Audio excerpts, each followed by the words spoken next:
What could be better? I mean, I know you knew what you were getting into, and I know you can.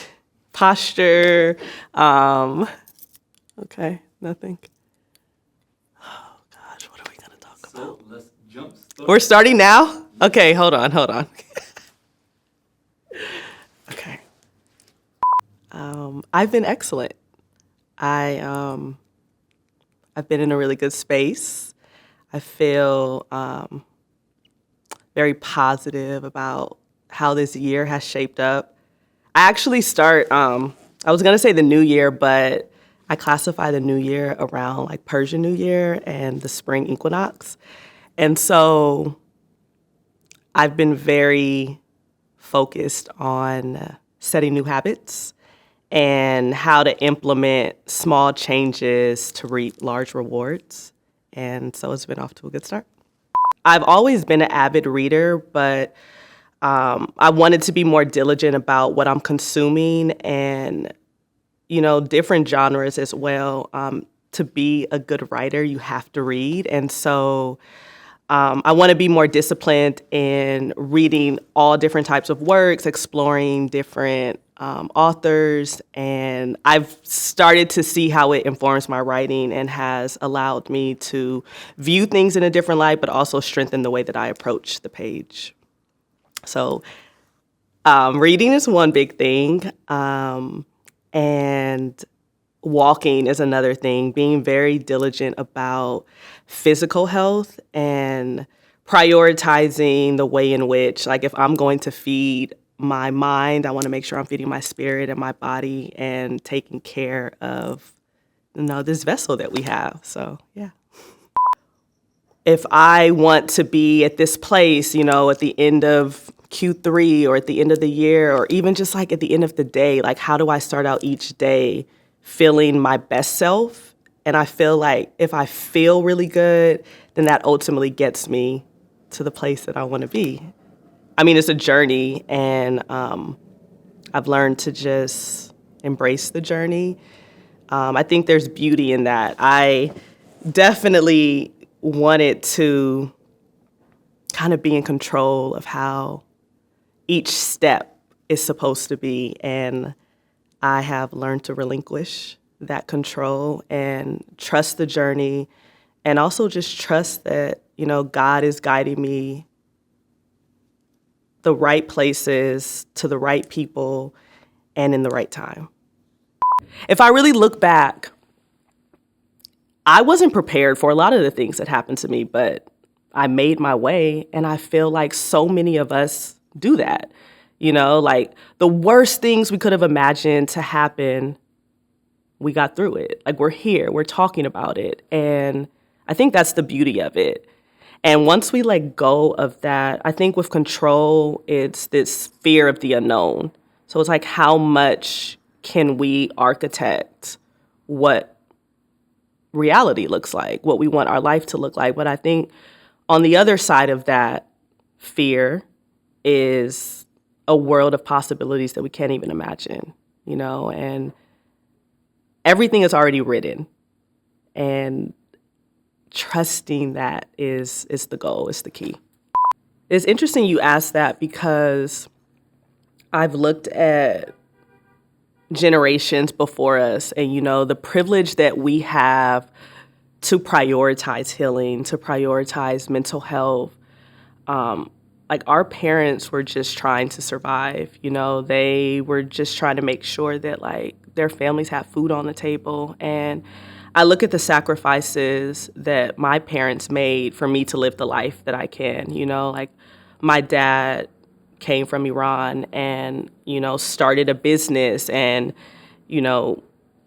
met a woman and fell in love and had a family. And I look at how hard he works, and all of the sacrifices that he's made has allowed me to be creative and to explore this, like, fun side and creative side. And he's so creative himself. And it's like, there's times where we'll like paint together, or we just do things. And I see the joy in him. And, I thank him of just like, thank you for your sacrifices. Like, everything you've done has allowed me to be who I am and, really spread my wings and explore different things. And even being able, like you said, to heal. It's a lot of like generational healing. I've realized it's even when I look at like with my mom too, and the ways in which that you have to just like keep going. That's the thing. You don't have time to really stop and worry about how do I feel, because you have to just keep going. I remember I was in eighth grade, and one of my teachers gave me the opportunity. She was like, instead of taking the final, I want you to write a paper, really like explore. She didn't tell me at the time. And I'm like, okay, I'll write a paper instead of taking the final. Sure, that's easy. And afterwards, she told me, like, do you know why I told you to do this? And I'm just like, no. And it was along the lines of, this is something, I wanted you to see the power that you have in your writing, and this could be something that you could really explore and like grow with. And I was just happy. We were about to be on summer break, and it was just like, okay, cool. I got an A on the final, and that was that. And the same thing occurred again in high school with one of my teachers. And I started really thinking, okay, what does it look like to be a writer? What kind of world would that be where, like, I'm Christina and I'm a writer. And so I think that's where it started. And when I look back, and when I found that journal, it's like, it makes sense, right? Like, this is the way that I've always made sense of the world. And it's grown into a way that I'm able to connect with others. I think that stories is literally what connects us all together. That's what we're doing here. That is the basis of what you have created. And I think going back to what we talked about in regards to healing and releasing control, it allows us to connect and be vulnerable with each other. And so I want to be able to tell the stories that need to be told and just do it in a really cool way and fuse different interests and just make like great work. That's the goal of making great work and telling great stories. Creating is supposed to be sometimes I don't allow myself to have as much fun, and I'm like, it can be fun too. Like, it doesn't have to feel like so much pressure.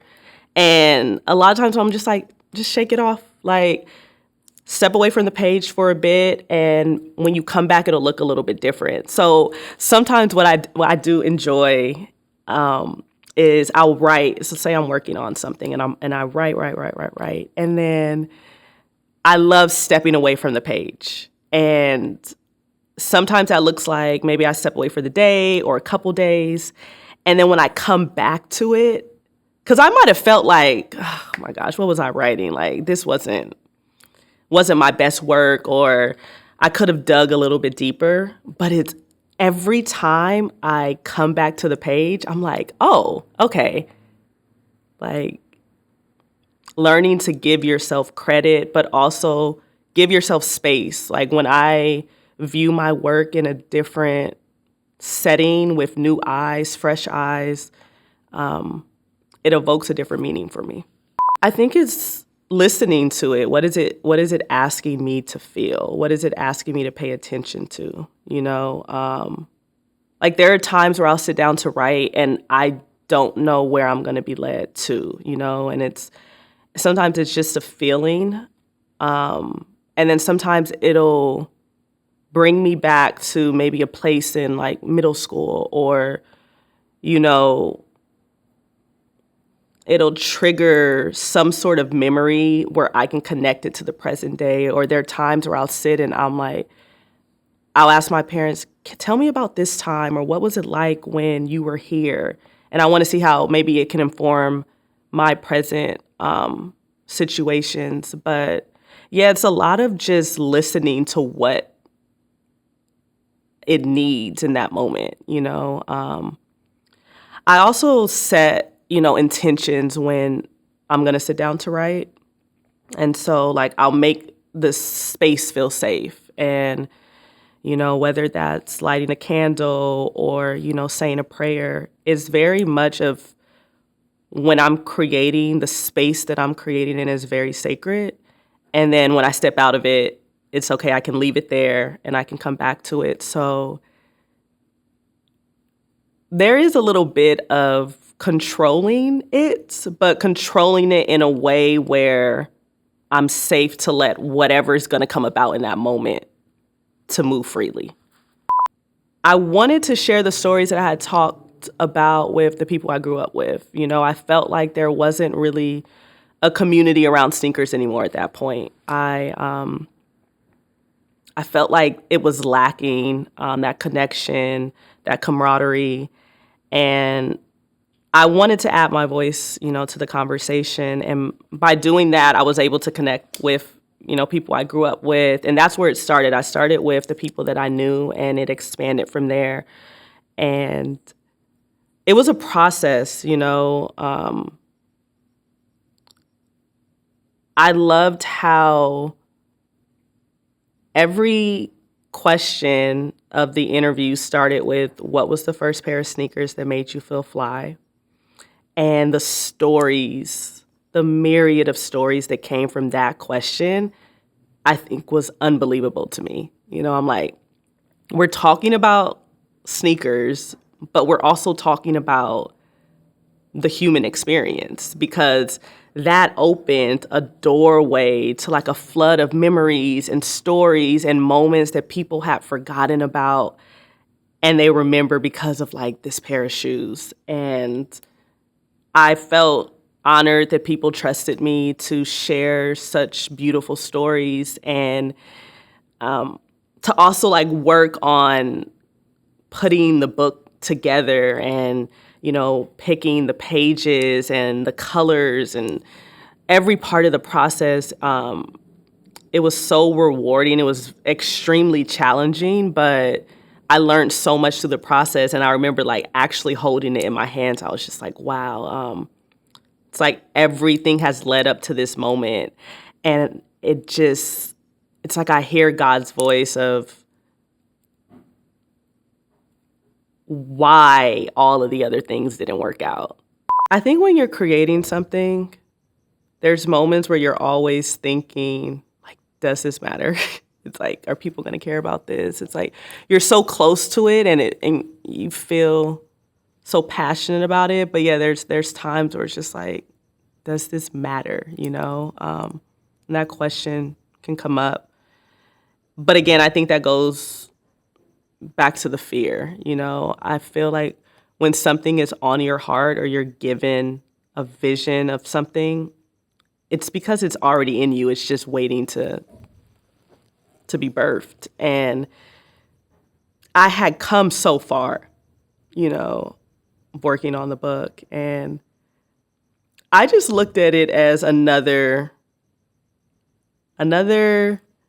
opportunity to trust that it's going to work out. And also to learn how to be flexible, how you can use the situation to your advantage. Like, okay, this isn't how we thought that it was going to be. We're not going on a book tour, but what's another way that I can still connect with people and give them information about the book? So I started like a IG live series where I interviewed different people that were already in the book. It's like, okay, you might not have a chance to meet them, but you can hear more of their story. And that was another thing there. Like in the book, you really get these small little like moments of hearing about these people's stories. And I wanted a space where they could really dive into it more and explain like that love that people have for the culture. And so I think adaptability is a big thing, learning how to be adaptable and again, having fun with it, so doesn't have to be like this big like panic moment. It's just, okay, this is a curveball, but we're going to figure it out. And yeah, learning to be adaptable is a big thing. I knew there were really amazing women doing amazing things, but the problem was we weren't seeing them, we weren't hearing from them. And I felt like that needed to change. And, I was just like, what part can I play in that? I very much think that I'm a vessel, in terms of connecting people, but also the work that I do. And so, my second project, I wanted to focus exclusively on women. And so it was a 2-part project, and the first part focused on women that paved the way. I felt like it was important to really pay homage to them. And of course, it was just a few of the women, but I think some very substantial women. And then the second part was women that are paving the way now. And there's so many, dope women, and hearing their stories and their frustrations, and, just gratitude of being able to connect on this kind of level. It was beautiful. My layout designer was great, and having something that was for women, by women, it was a fully all-woman team, and I was very cognizant of that. That was a big thing for me. So I feel supported, being a woman in the sneaker space, and even working with Jordan in the women's collective. I feel that everything has aligned, for me to be around just very supportive women that are doing great stuff. And I just love the shift that we have been seeing over the years in terms of just like equity and inclusion. And, I'm just, these opportunities I get aren't for me. So I'm just like, whoever I can talk to, whoever that I can connect with, and we can open doors together, like that's the goal, like it made me so happy to see all of these women in the book. And yeah, it was such a treat. I guess the answer would be no. I never really did anything for, a pat on the back or for like thank yous. I just felt that this is what I needed to do, I know we have to celebrate the wins and celebrate the moments, but I also feel like there's still so much work to be done. But at the very least, if creating this allowed me to have relationships with great women and be able to continue to grow and just bounce great ideas off of each other, or what are the ways we can continue to support each other, I think that is the big success to me, just knowing that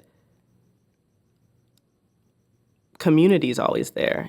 Community is huge. We can't do anything together. I mean, we can't do anything by ourselves.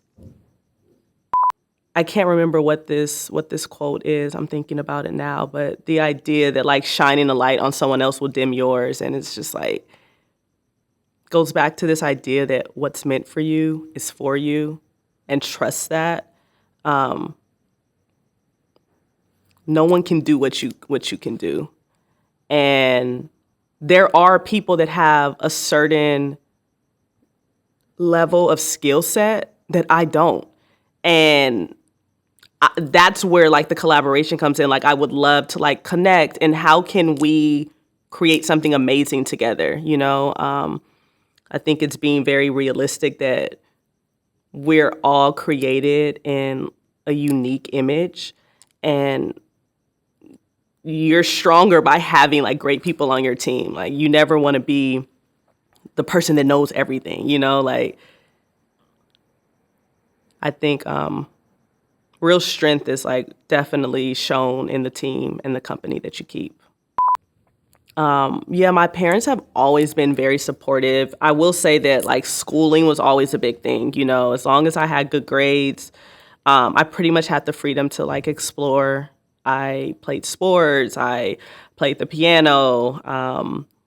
We we would sometimes have to go to Saturday school, you know, but there was always like spaces to explore and to be creative, which you don't always hear about. You know, it's like, okay, you need to be a doctor or a lawyer, find a way to be stable. But I think that my dad probably looked at it as I've sacrificed so much to be here. Like I just want my daughters to be happy. I heard something where they're like, you know what? Instead of focusing so much on triggers, like what are like little moments that like bring you joy in the day? You know, like what are these like, I don't know, like shimmers or something. But what if like you just change your lens where it's not so everything has to be a certain way or everything reminds you of pain or what you went through or how things were? It's like, what if just life is filled with more joy, you know, where it can be something so simple of just like going on a walk or seeing a stranger and giving them a compliment and they like bust up laughing and it's like you made my day. Like something just so small. It's like maybe like pour in to the moments of joy more and try to have more fun. I think I've been doing a lot of work with kids and they're so innocent and it sometimes reminds you that, or even kind of mirrors to you how to kind of get back to your inner child. It's like it's healing and it's also sometimes it can be a little sad because you can see how much the world can numb you, and which is why I love like working with kids and being around them because it's just like just pure innocence and it definitely heals, you know, pieces of that inner child. Self-love. I mean, I don't think that we talk about that enough. That's one of, you know, the main things. We did a workshop with some young girls for Women's History Month. I did one this year and like with a few of the girls in the Jordan Collective, but I did one last year as well. And I framed it around Toni Morrison's quote, "You are your best thing." And the theme for Women's History Month last year was all about celebrating women who tell stories or tell our stories. And I wanted the girls to understand that, yes, the importance of celebrating these women, but also like how important it is to be very like diligent, but also, how did I phrase it with them? It's like the importance of the stories that we tell ourselves. And I think that starts with the way that we speak to ourselves. I was like, when you guys look in the mirror, like, do you tell yourself you love you? Like, do you say like, are you like, do you think you're beautiful? Like, what, like, do you speak life over yourself? And, you know, some of them were like looking at me like it was such a foreign thing. And, you know, we're taught of, or warned, you know, when it comes to like all of these different forms of love, but when it comes to self-love, I don't think that we spend enough time on that, especially being younger. And I think self-love is also a journey.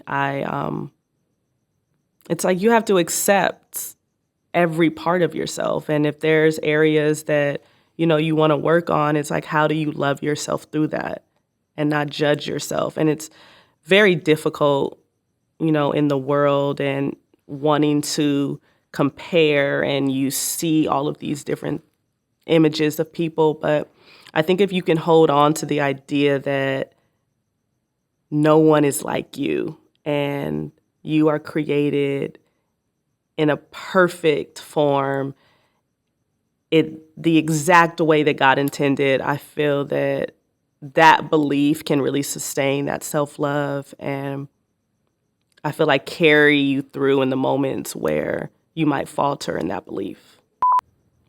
I want a life that feels very full, and it's not really about, you know, accolades or money or anything like that, but it's just like feels full in the sense of there's so much love and feeling so content in like who you are as a person. I think that that is like true joy.